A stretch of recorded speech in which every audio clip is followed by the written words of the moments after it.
know some of them at this kind of time they chop my food. Please go outside. We've got food vendors outside. Patronize them. Get your food. Very delicious food. I can trust you with that food. Trust me. It's good. Testing the food is interesting.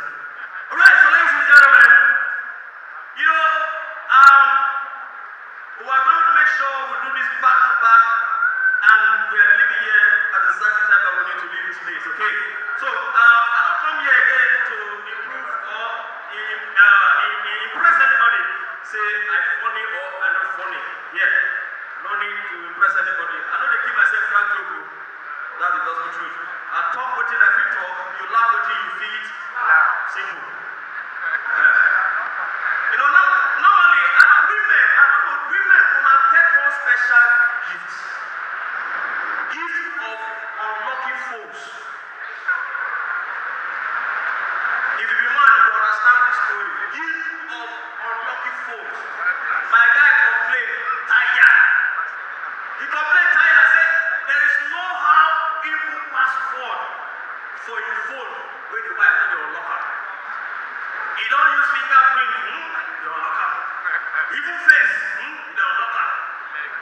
Nothing, leg, you don't locker. When they tell me that story, I have to look at the lab. As you talk finish, they unlock phone with any password. After I say, you don't know. Maybe your wife, they go through stress to even unlock. My wife. Who be a mother? That's not the stop the phone, no way. Ladies and gentlemen, like I said earlier, we are going to have fun, and the fun does start already.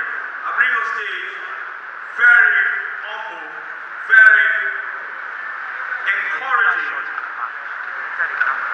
very spontaneous, highly educated. Now, listen, if he comes up on stage